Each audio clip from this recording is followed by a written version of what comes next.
So let's say you are on the go and you have the need of sharing your contents, your photos. What app will you use and how and why? Let's see it together.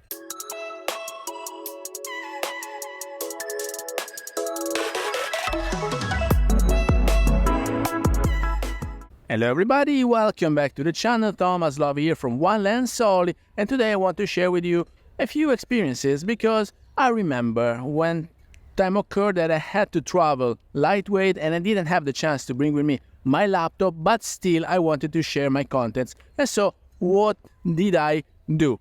I did some choices because I had with me a few SD cards to store the photos because I could not download them from the camera to the computer. But apart from that, when I wanted to share contents, I was using a mobile app so that I could do fast retouching on my smartphone and then share them directly either with the client or on social media.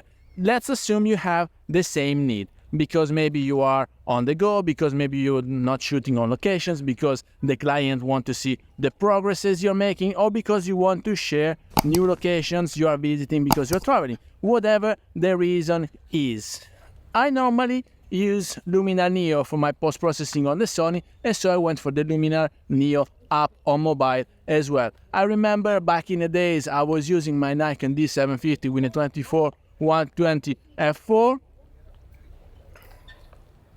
That's just some weird people yelling. Anyway, I was downloading via Bluetooth back in days with the Nikon app. That was not the best app, I have to say. Right now I'm using the Content Creators app from Sony, and then once I have the file on my smartphone, I'm opening up the Luminar Neo app because I have some film simulations I can choose from, or because I can do editing of the raw image that I downloaded. And so once you have the raw photo on your smartphone, you can edit as you do normally on the desktop version, with the same capabilities, with the same film simulations, with the same AI aids that you have over there. So the guys worked in order to give you the same AI help, the same AI functions that you would have on the desktop version. Of course, your smartphone is not as fast as your desktop, so it's not as strong the processor as your desktop.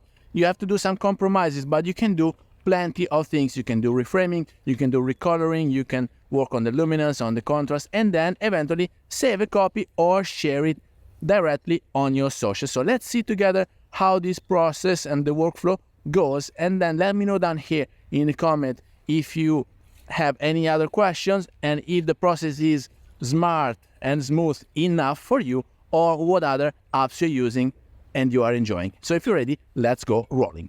So let's say we use the Creators app to transfer the raw files to your phone. Then you just need to launch the Luminar app, and here you have the chance. If you want to use it, it's not my first choice, but here eventually you can use some film simulations that are so popular, like in the Fuji cameras or whatever. So if you want to have a very quick and dirt retouching with the film simulations, then after you picked up the one that you like, then you can choose how much, if you want to apply for 100% or what percentage you want to apply, or eventually also mix a few ones to have different results. I repeat, this is not the thing that I normally do, but you have plenty of different film simulations to play with as you please. And then in the very end, you can see in real time how it affects your photo. Remember, you are working on a raw file, so you can eventually, after you put the film simulation, start the photo retouching or the post-processing with all the details for contrast, luminance, saturation, so on and so forth, or eventually also use the AI tools that Luminar has, and then of course the curves. While if you want to have a proper post-production, then you can just pick up your photo. Now here I will try reframing couple times. This is the very first trial that I did. I was a bit far away from the scene, but then I realized that eventually the main scene was the one portrayed farther away, so I didn't need these two people on the left, and I focus. Of course, this is a digital crop, but if you want to share it on the go, You don't have to print it. You don't have to sell the photo.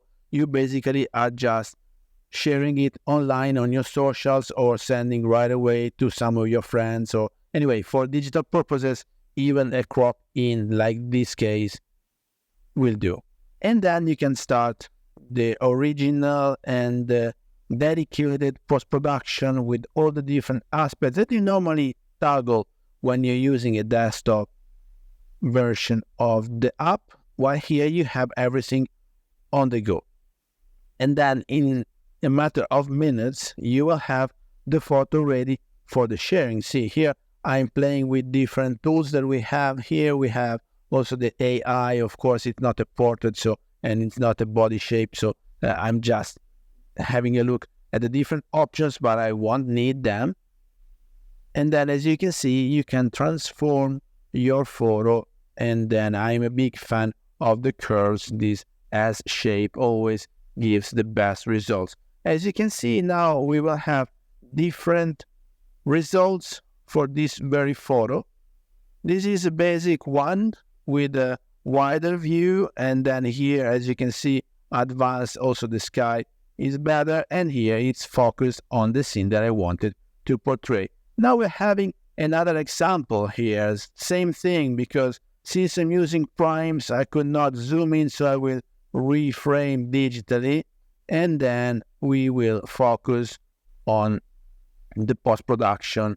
I want to have a proper crop, so we don't have part of bodies of people in and part out. So now it's a clean cut, and we can enhance, we can touch the luminance, we can touch the saturation, we can touch different aspects. Also in this photo, this is our hero. I was impressed by this hat because it's not a common hat. And then as you can see, you can play it a bit further as it pleases you. This is a very powerful tool for being a mobile app. So I know you guys do most of the things with your iPhone, with your tablets on the go. This is a very powerful tool to have.